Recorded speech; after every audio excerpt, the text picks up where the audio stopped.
I spent 10 years building my father's retail empire, 70-hour weeks, no vacations. He fired me. Your brother does it better. Broke. I went to close my childhood savings. It had $200 in 2005. The teller went pale. Sir, this account has an automatic stock purchase plan attached to it from 20 years ago. She printed the statement. What I saw made my knees buckle, but the stock company name made me realize my parents knew something I didn't. My name is Sean. I'm 33, oldest son, the reliable one. I'm the kid who learned inventory before algebra. I grew up in the back rooms of my father's retail chain, flapping price tags, dust, the hum of ancient fluorescence. I became a financial analyst because spreadsheets made more sense than my family. Numbers don't move the goalposts mid-game. At 7:04 a.m. on a Tuesday, I was in store number 1, the flagship. Coffee went cold on a stack of invoices. End of quarter push. Payroll tight. Vendors cranky. I'd slept maybe 3 hours. Dad walked in with my brother, Liam. Dad kept his coat on like he wasn't staying long. Liam had that grin he saves for when a ball is rolling downhill, and I'm at the bottom. Morning, I said. I've updated the cash flow. We need to delay the flooring project a month. Dad didn't look at the report. He looked at my shirt like it offended him.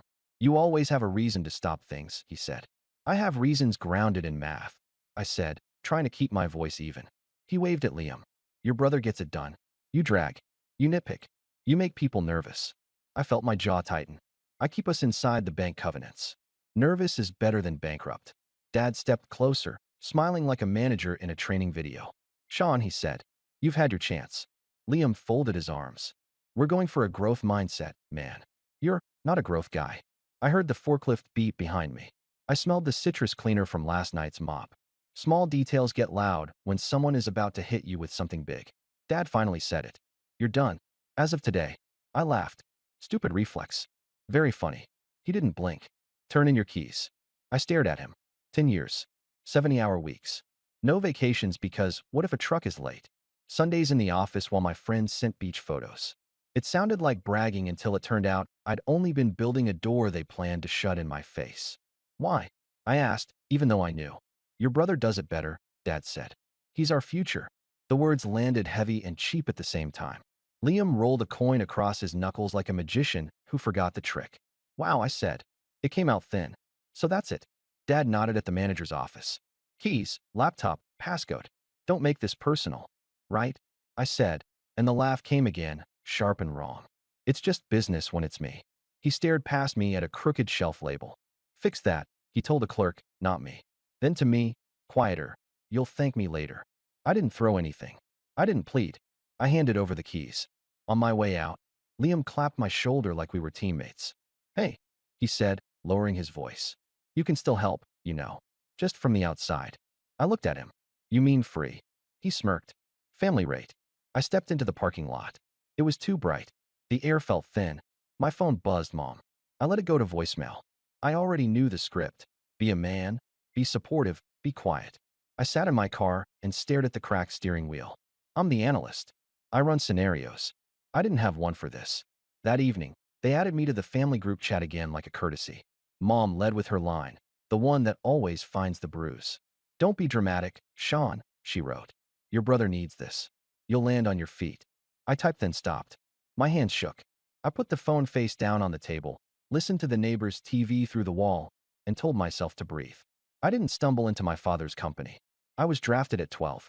Summers meant counting boxes and watching which vendors got a handshake and which got the tight smile. I learned to tell, if Dad said, we'll circle back, he was never calling them again. After college, when my classmates posted photos with badges from places with glass and kombucha, I went back to the stockroom with a tie and a promise. Do 5 years with us, Dad said. Then you can do anything. I didn't ask what anything meant. I wanted to be the son who showed up. 5 years became 10. 70-hour weeks, no vacations. We can't have leadership disappear in Q3, he'd say, or Q4, or during inventory, or during renovation season. There was always a season. I built models, cleaned up books, renegotiated supplier terms. I kept us out of the red with a mix of discipline and miracles. Dad took the credit with donors and bankers. My boys, he'd say at events, pulling Liam beside him for symmetry. Couldn't do it without them. Then our pay would be delayed 2 weeks because a big check is coming. It always arrived one day after I stopped sleeping. Liam? He loved ribbon cuttings and team photos. He'd float into meetings late, spill ideas like glitter, then vanish before the cleanup. If a vendor called him, he'd say, "Loop Sean." If a store had shrink, he'd say, "Ask Sean." If we got a win, he'd say we. If we got a loss, he'd say my name. At home, Mom narrated it like a sermon. "You know your brother's a natural leader," she'd say, passing me a bowl at Sunday dinner I hadn't had time to attend in 3 months. "You're the smart one. He's the closer. Teams need both." Her smile meant stop arguing. I paid for things. Quietly. Liam's first apartment deposit. A dentist bill he forgot about. A marketing consultant Dad couldn't justify that actually saved us from a disastrous rebrand. When I brought receipts, Dad would squeeze my shoulder. "You're invaluable," he'd say. "We'll make you whole." That phrase started to mean nothing. There were small betrayals that felt like pranks and big ones that felt like funerals. "My PTO? We're family," Dad said. "We don't clock in on love." The bonus pool that vanished because of unexpected legal fees. The time a new regional manager started, Liam's friend, and I found out he made 20% more than me while I trained him. The group chat was the main stage. When we landed a bulk deal with a national brand, I posted a short paragraph explaining the margin, the break-even date, the risk. Liam replied with 5 flame emojis. Mom replied, "See, when you support your brother's ideas, amazing things happen." I reread the thread at 1 a.m., trying to find the part where anyone read my words. Then came this small thing that wasn't small. Dad wanted a second line of credit in the company's name with me as guarantor because my score was cleaner. He said it at dinner like asking for salt. "Just sign," he said. "We'll refinance in 6 months." "No," I said. It was a small word. Dad's face closed like a store after hours. Mom went quiet. Liam laughed. "He's being dramatic," he told her. I didn't sign. 2 weeks later, my keycard stopped working at HQ for an hour due to the system. IT said it was a glitch. My stomach said it wasn't. The next month, Dad forgot to loop me into vendor negotiations I'd initiated. I found out from a calendar screenshot Liam posted to Instagram, "Stack day."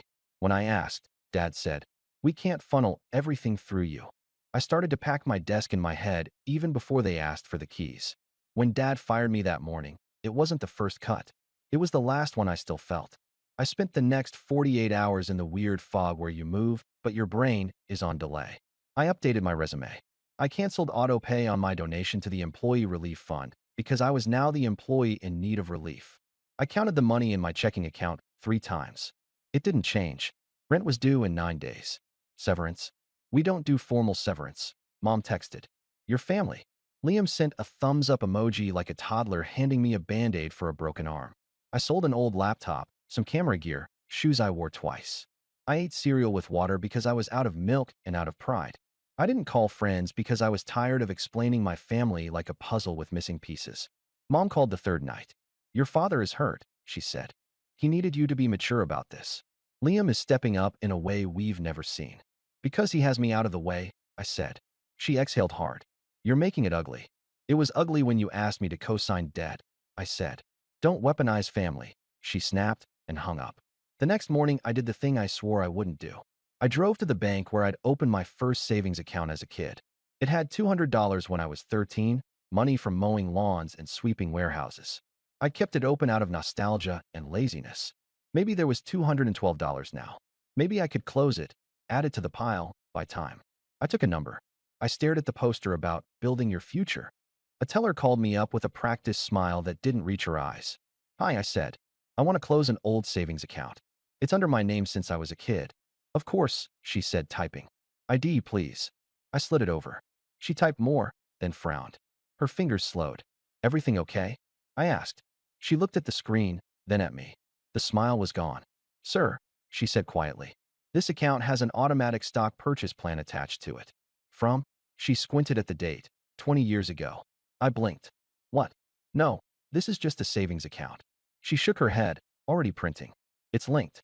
Through the transfer agent. I need to get a supervisor." "Okay," I said, even though nothing felt okay. She handed me the first page. I recognized my name, my childhood address, and then a company name that smelled like my childhood in a way numbers can't. I stared at it. The air thinned again. My knees went soft. The company was printed in bold at the top of the statement.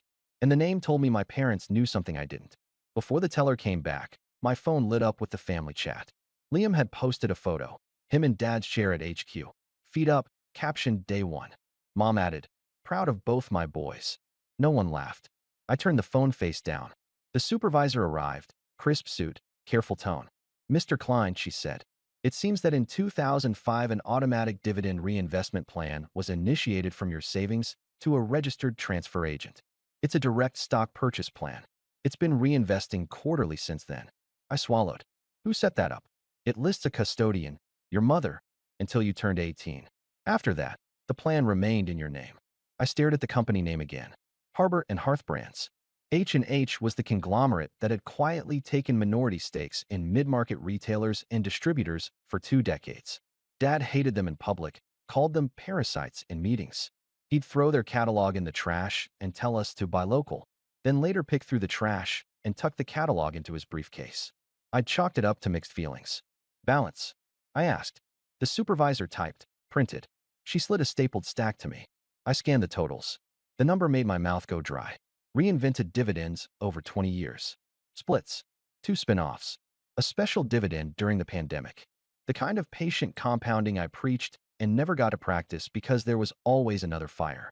I didn't say the number out loud. I didn't trust my voice. Do you want to keep the plan or transfer? She asked. Keep. I said too quickly. Please keep everything as is. And I'd like to set up online access. Of course. I stepped outside with a folder that felt heavier than paper. On the sidewalk, I sat and put my head between my knees. I should have felt relief. What I felt was heat, anger that fizzed in my ears. My parents had set this up. They'd known. They watched me hand over bonus after bonus to fix holes in the company while they watched this grow in silence. Why? Control? A test? A future reveal where they'd parachute in as saviors? Or something messier? Dad using my clean SSN to park shares he didn't want traced? I didn't know, but I knew one thing. I was done being their spreadsheet. That night I scrolled through old emails. In 2017, Mom had sent a one-line note. Need you to sign this bank document. Just housekeeping. I'd sign without reading because it was 2 a.m. and the freezer at store number 9 had died, and that felt urgent. The PDF was right there in my archive. I opened it. Transfer agent authorization. Custodian removal. I felt stupid and 19 again. I didn't sleep. I prepared. Not revenge. Boundaries with receipts. The next day, I asked to meet at the shopping center office. I brought printouts, highlighted tabs, and a calm I didn't feel. Dad sat at the head of the table. Liam swiveled. Mom brought muffins like we were a brunch club. Make it quick, Dad said. We've got a distributor call. I placed the first stack on the table. 10 years of unpaid overtime and delayed reimbursements. Here are the expenses I covered personally for the company. Totals highlighted. Here are pay stubs compared to posted ranges for my role in the market. This is the gap. Liam rolled his eyes. Here we go. I put down the second stack. And here is a plan opened in my name in 2005. A direct stock purchase plan for Harbor and Hearth Brands. Custodian, Mom. Transfer to me. At 18. I looked at them. You knew. Dad didn't blink. Mom didn't breathe. Liam laughed too loudly and stopped when no one joined. Mom recovered first. That was a gift, she said quickly. We forgot to tell you. For 20 years? I asked. Dad's voice went low. Lower your tone. I kept it flat. I'm not asking for anything from you. I'm telling you how this goes from now on. I will not co-sign debt. I will not work for free. I will not be your cushion for bad bets. Any money you say I owe is settled. If you bring my name to a bank again, I will involve a lawyer. Liam leaned forward. You're acting like we stole from you. I slid the final page across the table. It was a screenshot of the family chat comments over the last 2 years where they'd asked me to help the family and called me ungrateful when I asked for repayment plans. Facts.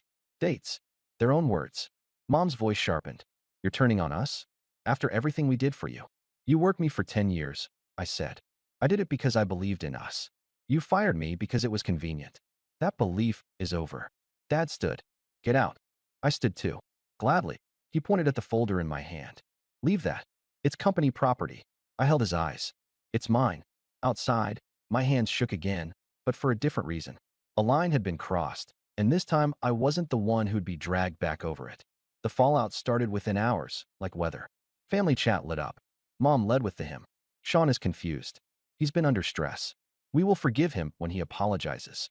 Relatives chimed in with their favorite chorus lines. Family is hard. Businesses are stressful. Your father has a lot on his plate. I didn't answer. I turned notifications off and opened a new thread with myself called Receipts. Every time I wanted to reply, I dumped the paragraph there instead.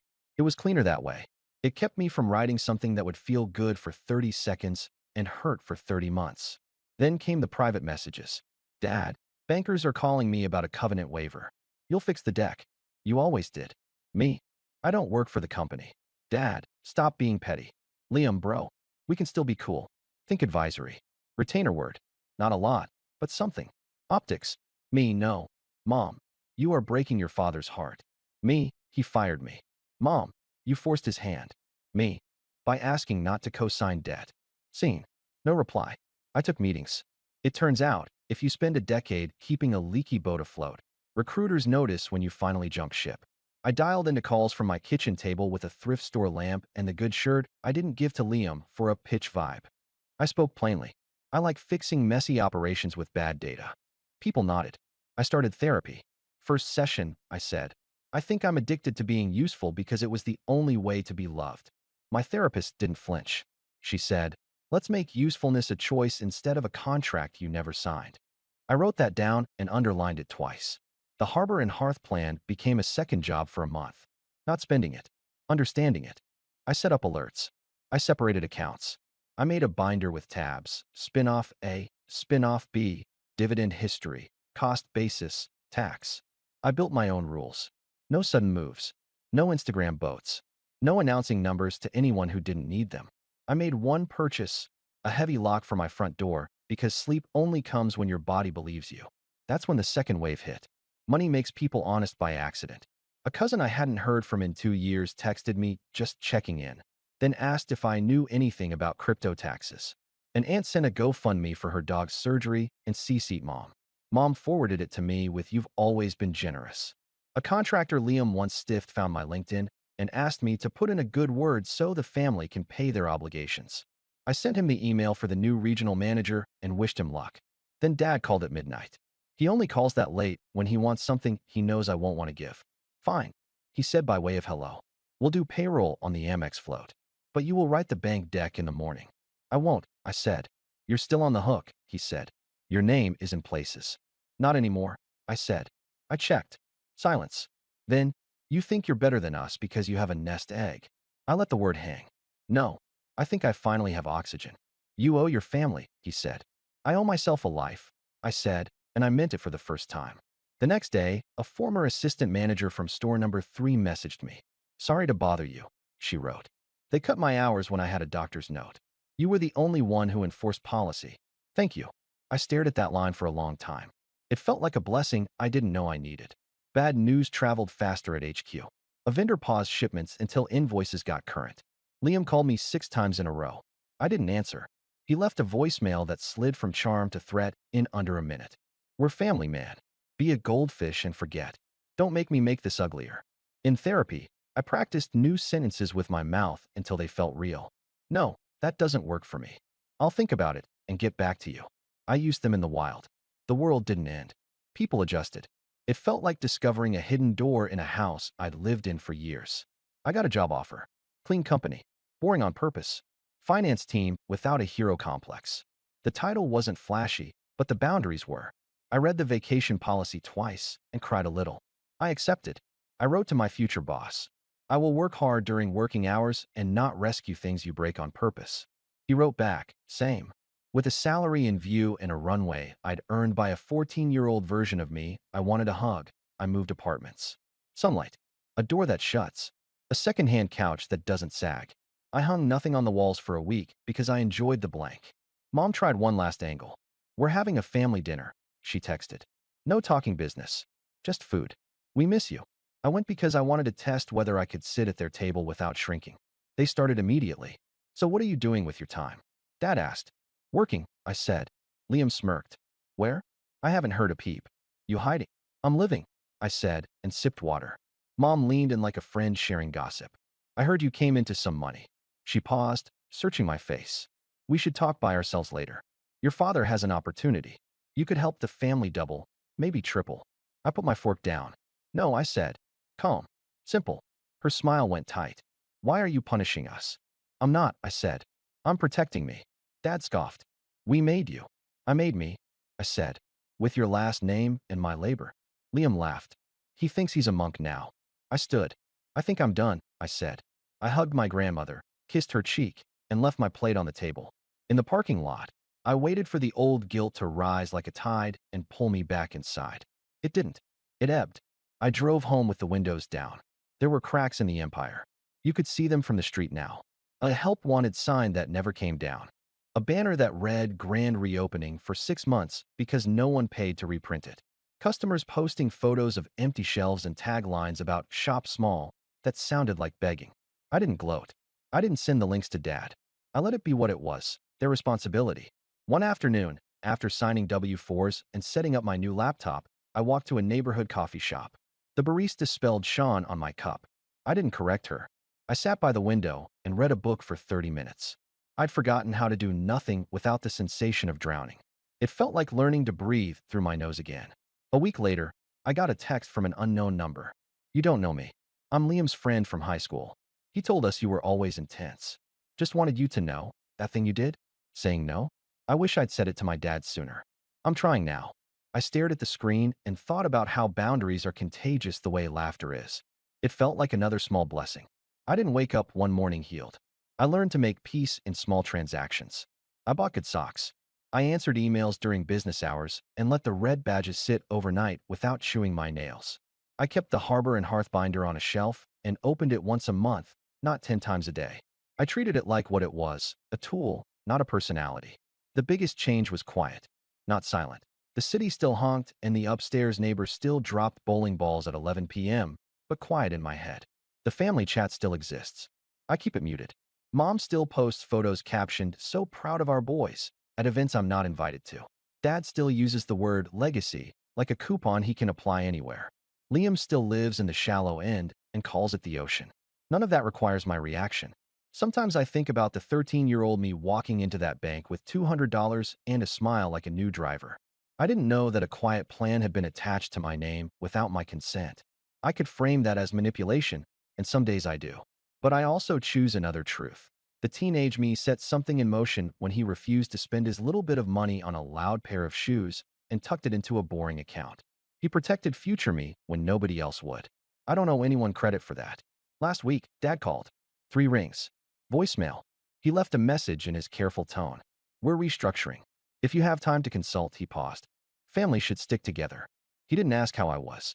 He didn't say he was sorry. I didn't expect him to. I saved the voicemail to a folder called Things I Don't Need to Fix. I went to the bank yesterday to change my address. Same branch. New teller. She asked, anything else today? I looked at the lobby poster about futures and smiled. No, I said. I'm good. And I meant it. On the walk home, I passed a kid selling lemonade with a hand-drawn sign. 50 cents. I bought 2 cups. He said, my dad says I'm a natural businessman. I said, tell your dad you're a hard worker. The rest is marketing. He laughed because he didn't get it yet. He will. People like tidy endings where the villain falls into a fountain in a white suit. That's not what happened. The stores will limp along. Liam will post motivational quotes with typos. Mom will stage photos. Dad will confuse fear with discipline. That's their loop. Mine is different now. I work. I rest. I take walks without checking inventory in every window. I spend money on things that make my shoulders drop. I keep a small emergency fund taped inside a book because it makes 13-year-old me feel safe. I call my therapist before I call anyone who wants me to shrink. If you need a moral, it's this. I'm not a bank. I'm not a rescue plan. I'm not a story told at family dinners to make the golden child shine brighter. I am a person with a spine and a calendar, and both have limits. I won't be used, I said out loud in my kitchen last night, just to hear how it sounded. It sounded like a door locking. It sounded like a window opening. And for the first time in 10 years, I slept through the night.